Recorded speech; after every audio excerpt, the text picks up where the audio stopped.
Bom dia a todos. Mais uma vez é uma honra poder estar aqui compartilhando a palavra do Senhor com vocês. Queria convidar vocês a abrirem a Bíblia de vocês e acompanharem comigo essa leitura. Uma leitura muito conhecida. E eu escolhi essa leitura, está nos Evangelhos. E inclusive essa passagem ela está nos três Evangelhos de Marcos, Lucas e Mateus. E eu escolhi ler na perspectiva de Lucas capítulo 8. Lucas capítulo 8, versículo 22 em diante. Lucas capítulo 8, versículo 22 em diante. Eu vou estar lendo a versão NVI, que é uma versão que eu tenho procurado para dar as aulas, uma versão mais fácil de compreender. Diz assim, no versículo 22, certo dia Jesus disse aos seus discípulos, vamos para o outro lado do lago. Algumas outras versões dizem outro lado da margem. Eles entraram num barco e partiram. Enquanto navegavam, ele adormeceu. Abateu-se sobre o lago um forte vendaval, de modo que o barco estava sendo inundado.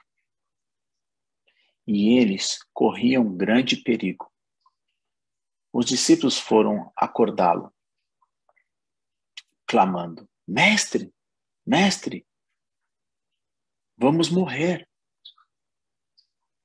Ele se levantou e repreendeu o vento e a violência das águas. Tudo se acalmou e ficou tranquilo. Onde está a sua fé? Perguntou ele aos seus discípulos. Amedrontados e admirados, eles perguntaram uns aos outros, quem é este, que até os ventos e as águas dá ordens e lhes obedecem? Versículo 26, continua.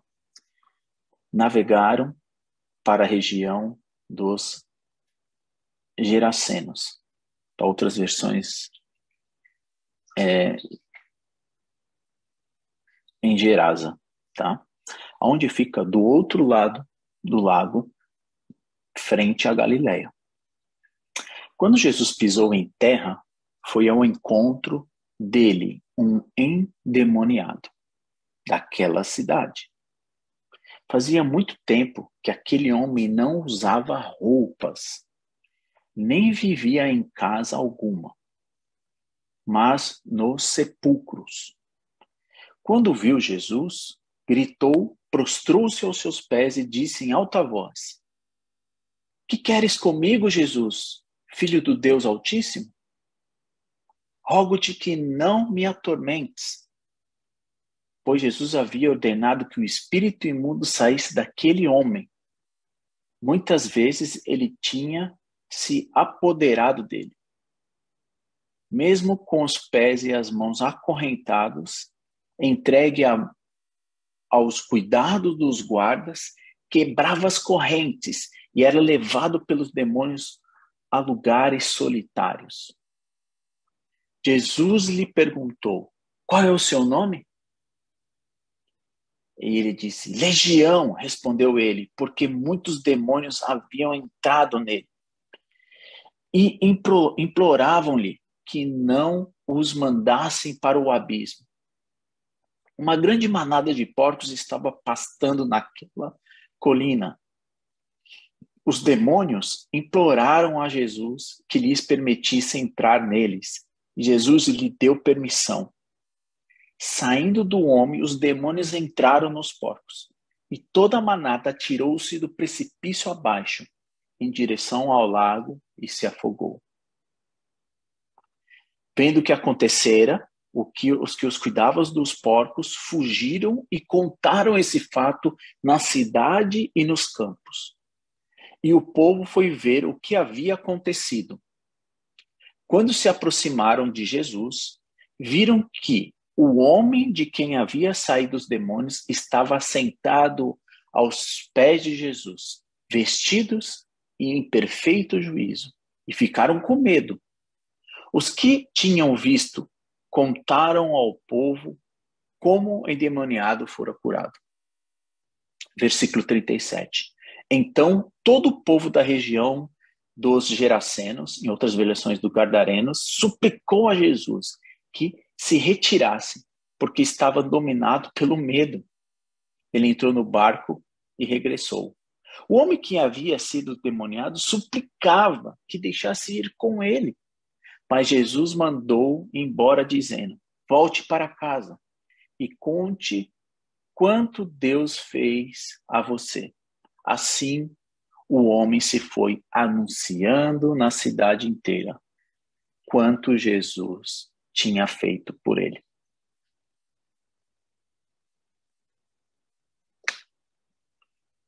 Oremos.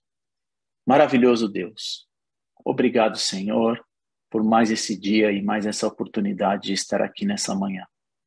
Obrigado porque o Senhor cuidou, Pai, de nós dormindo. O Senhor cuida da gente a todo momento, principalmente os seus filhos, Pai. Que o Senhor tem um carinho especial por nós termos entregue as nossas vidas a Ti, Pai. Faz com que o Teu querer realmente seja feito em nossas vidas. Que nós possamos nos diminuir para que o Senhor possa aumentar. Para que a Tua honra e a Tua glória, Pai, seja mostrada através da nossa vida. Que nós possamos ser luz a este mundo, a levarmos uma boa notícia, que é Jesus Cristo, da qual nós nos deparamos agora nessa manhã com essa leitura. Obrigado porque Jesus é a nossa esperança, é nele que nós devemos apoiar a nossa fé, porque nós queremos um dia estar junto contigo na eternidade. Obrigado, Jesus, por todo o amor, todo o sacrifício que o Senhor fez a nosso favor. Que a sua palavra agora, Pai, possa ser tocada em nossos corações e ser transformadas através de Jesus. Amém. Essa é uma passagem que muitas vezes nós lemos, principalmente nessa travessia do Mar da Galileia. Só lembrar, né, que eu queria que vocês não ignorassem o que eu vou estar refletindo, porque aqui foi alguns dias, vários dias de estudo a respeito dessa palavra. Então não gostaria que vocês ignorassem, mas que nós possamos olhar por uma outra perspectiva e como Deus tem um plano e Ele está sobre todo o controle. Mas a gente vê aqui no texto e no contexto que Jesus havia feito vários milagres antes. Então eu convido para que você possa ler tanto Marcos capítulo 8, versículo 23, vai falar sobre essa passagem. Marcos capítulo 4, Mateus capítulo 8 e Lucas capítulo 8. Os três vão fazer a mesma abordagem. Jesus trabalhou muito nesse dia.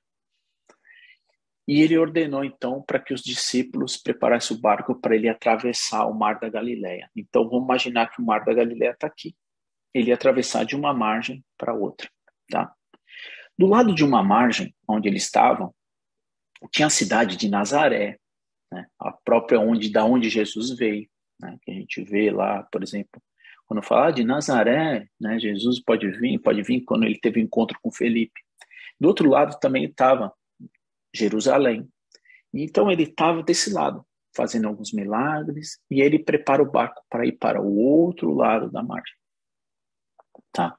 E do outro lado, e nesse percurso, né, homens que conheciam muito bem do mar, né, pescadores, aconteceu uma tempestade grande que pôde até entrar água, enfim, muito vento, e eles estavam temorosos. Então, a gente, só para você e eu nós entendermos, não deveria ser qualquer tempestade, né? Ao ponto de homens experientes estarem temorosos quanto o que havia acontecido naquela passagem de um lado para o outro da margem.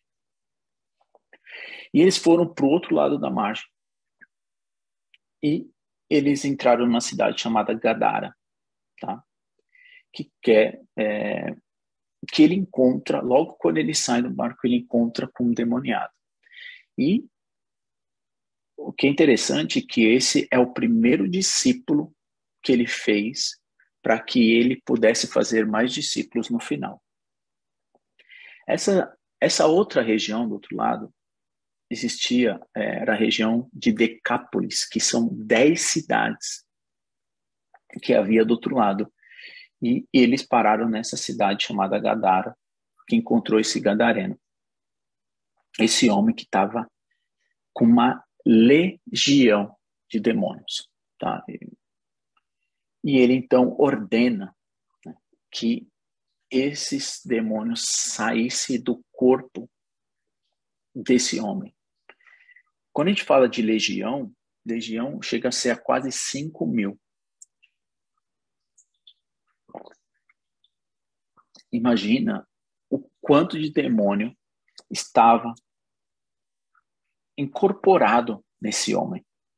E vale até a pena dizer que esse homem, ele vivia nu, ele vivia acorrentado, ele dormia, muitas vezes morava em cemitérios. Ou seja, ele estava até afastado da população, do povo. E esses demônios, logo reconhecem quem é Jesus, né? Então, o que eu queria que nós pudéssemos refletir é sobre a perspectiva até da última mensagem que eu fiz, que há uma briga. Há uma briga espiritual, há uma briga que os nossos olhos muitas vezes não vê. Muitas vezes nós acabamos não entendendo o poder que há em Deus e nesse anjo que era um querubim querido de Deus, que se rebelou. E nós hoje chamamos ele de Satanás, de diabo, né? Cada um dá um nome para ele. E há uma briga. Porém, Deus, ele é o criador de tudo.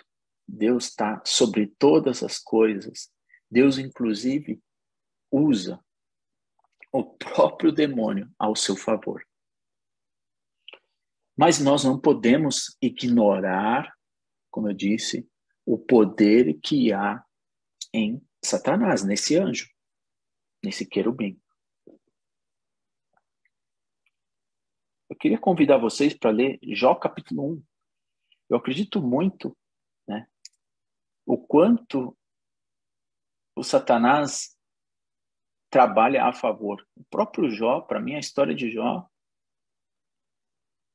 prova para mim o quanto Satanás trabalha, Deus usa o Satanás a seu favor. Jó capítulo 1, versículos 6 e 7. Mas nós não podemos ignorar o poder que há em Satanás. Jó capítulo 1, versículos 6 e 7 diz assim: certo dia, os anjos vieram apresentar-se ao Senhor e Satanás, no NVI também veio com eles. E o Senhor disse a Satanás: de onde vem? Satanás respondeu ao Senhor: de perambular pela terra e andar por ela. Ou seja, o próprio, e depois ele vai mostrar né? Ele vai indicar Jó, tá vendo Jó, meu filho servo? E aí ele autoriza para que o Satanás toque na vida dele. Você vê, ó, Satanás toca na vida de Jó durante toda a jornada. Jó não nega e no final Jó é glorificado. Ou seja, ele utiliza Satanás para glorificar a ele, a Deus. Mas eu queria também que você visse o poder que Satanás tem, ó, o poder de ele estar circulando e estar na presença de Deus, aqui em Jó capítulo 1. E Lucas capítulo 4, é uma passagem muito conhecida, Lucas 4, versículos 5 e 7. Lucas 4.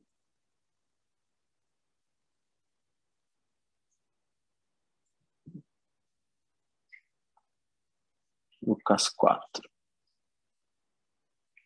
versículo 5 e 7.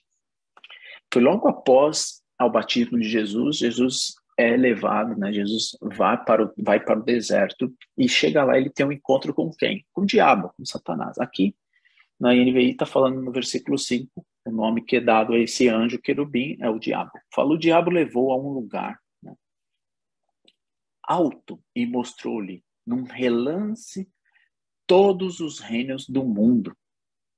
E lhe disse, né, Satanás pegou Jesus e mostrou de relance todos os reinos do mundo. E lhe disse no versículo 6, eu te darei toda a autoridade sobre eles e todos o seu esplendor, porque me foram dado e eu posso dá-lo a quem eu quiser. Então, se me adorar, tudo será teu.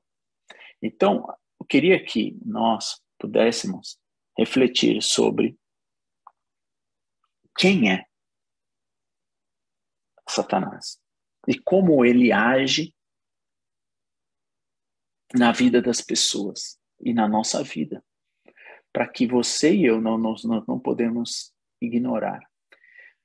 E eu queria, refletindo nesse estudo, eu queria que nós pudéssemos olhar por uma outra perspectiva essa história que a gente lê tanto sobre essa passagem de um lado da margem para o outro lado da margem.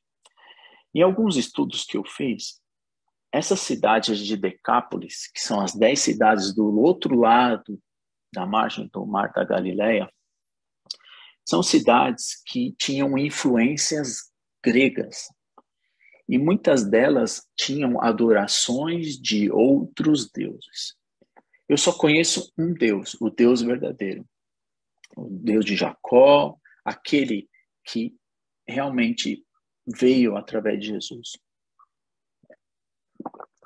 Esse Deus da qual eu e vocês acreditamos. Fora esses deuses, fora esse Deus, os outros deuses só pode ser o Satanás, o diabo.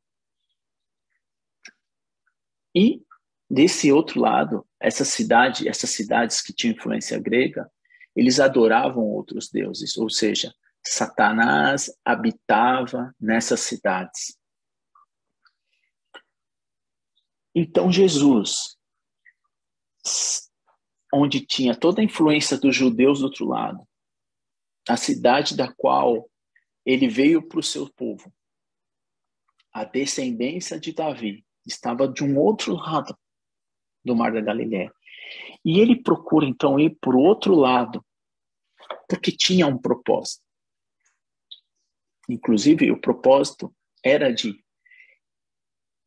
salvar, expulsar esses demônios para que esse homem, para que a glória de Deus permanecesse na vida desse homem, desse gadareno, para que ele pudesse realmente ser um pregador da palavra. Mas, a todo momento, parece que há algo que impeça que Deus continua, né? Jesus faz o seu trabalho, o seu ministério. E se a gente leu nessas duas passagens que Satanás, que diabo tem poder sobre essa terra, eu acredito que essa passagem de uma margem para uma outra, essa tempestade que havia ocorrido, era o próprio Satanás já querendo impedir que eles fossem de um lado para o outro da margem. Eu estava meditando sobre essa leitura e me fez pensar que ele, a todo momento, queria impedir, né, o processo de que Jesus falasse quem ele era, que ele era o Filho de Deus e que ele veio para poder trazer uma boa notícia. Mas Satanás, a todo momento, queria impedir esse trabalho de Jesus. Isso já começa desde o princípio. Se nós pegarmos Gênesis capítulo 3, da qual Satanás atenta a Eva e faz Adão e Eva, o nosso pai, o pai de todos, o pai do princípio, a pecarem. E depois que depois que Deus conversa com os três, ele dá uma punição, né, para os três. Uma das punições que Deus dá para o Satanás é que ele ia ser pisoteado pela cabeça. Só que parece que toda a história da palavra, ele não sabe quem é. E ele sempre está agindo. Ele só vai entender isso quando o Filho de Deus realmente vem ao mundo. Eu queria que nós pudéssemos refletir sobre o poder dele que tem, mas o quanto o nosso Deus está sobre todas as coisas. Ele é o arquiteto de tudo. Que do outro lado da cidade, do outro lado da margem dessas cidades de Decápolis, lá no norte, mais acima, tem uma cidade chamada Felipe de Cesareia. Essa cidade chamada Felipe de Cesareia tem uma passagem que eu queria que você lesse comigo em Mateus capítulo 16, versículo 13. Mateus 16, versículo 13. Uma passagem muito lida pela gente também. Mateus 16, 13.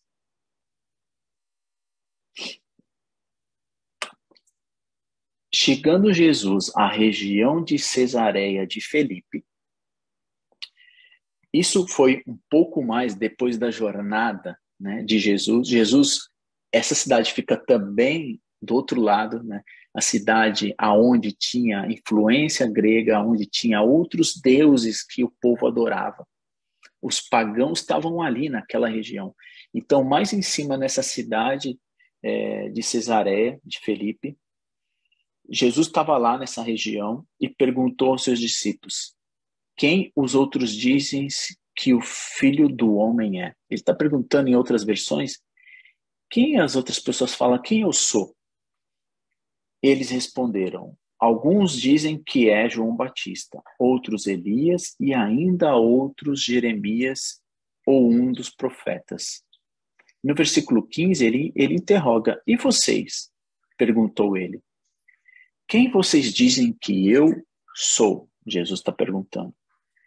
E versículo 16, Simão Pedro respondeu, tu és o Cristo. Cristo é o ungido, o escolhido, o Filho do Deus vivo. E respondeu Jesus, feliz é você, Simão, filho de Jonas, porque isto não foi revelado a vocês por carne ou sangue, mas por meu Pai que estás no céu. Você é Pedro. Sobre esta pedra, sobre esse fundamento que ele estava falando, que ele era o Cristo, eu edificarei a minha igreja. E ele falou assim, e as portas do Hades, que as portas do inferno, não poderão vencê-las. E aí ele diz, eu darei a chave do reino dos céus. E o que vocês ligarem na terra será ligado no céu. E o que você desligar na terra será desligado nos céus. Nessa região de Felipe de Cesareia, havia uma gruta. E há lá uma gruta. E ali tinha uma estátua feita por quem? Por Herodes. Herodes fez uma estátua, fez um templo para quem? Para César. Para que pudesse adorar. Como eu disse, ali havia uma influência dos deuses gregos. E Hades quer dizer inferno. E aí Jesus provavelmente deve ter apontado sobre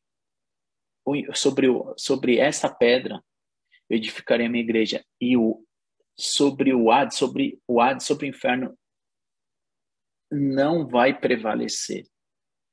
A minha igreja não prevalece sobre o inferno. E lembra que Herodes, né, depois ele tem um filho, né, chamado Felipe, e é por isso que tem César, né, que é onde Herodes cria uma estátua para César, e depois Herodes morre, vem o seu filho, e o seu filho continua, né, ele melhora, inclusive, lá o templo, enfim, essa região, e aí fica, então, Felipe, a cidade de Felipe de Cesareia. O próprio Herodes, vocês lembram muito bem, né? Em Mateus capítulo 2, quando Herodes sabe que Jesus nasceu, o filho, né, do Deus vivo nasceu, esse filho da qual eu e você nós acreditamos, né, da qual nós temos a maior fé de que ele veio para nos resgatar. Quando Herodes soube disso, o que ele ordenou? Ordenou que matasse todas as crianças.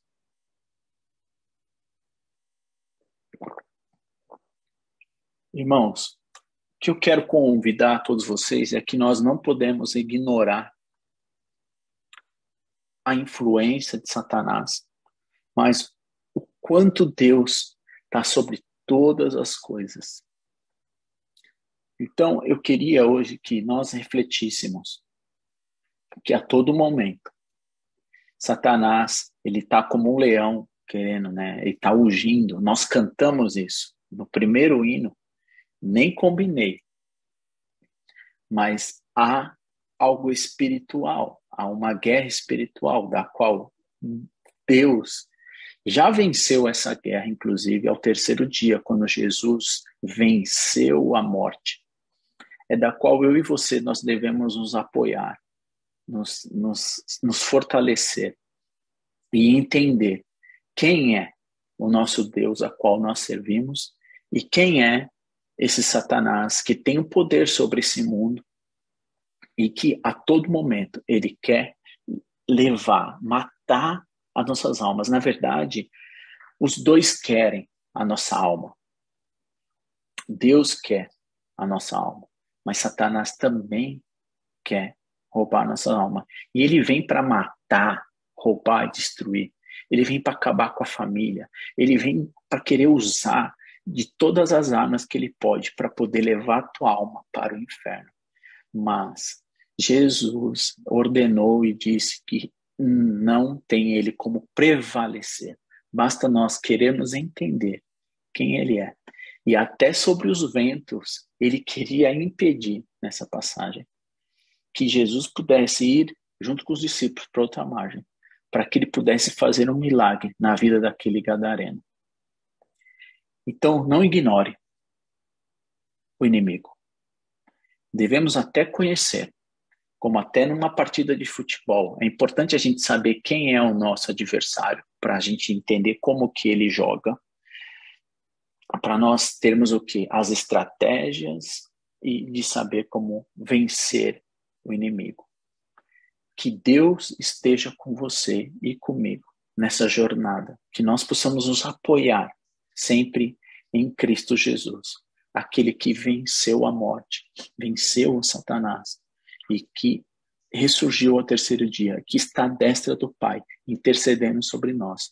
Que nós possamos encher-se dele, encher-se do Espírito Santo, para ser guiados nos passos de Cristo.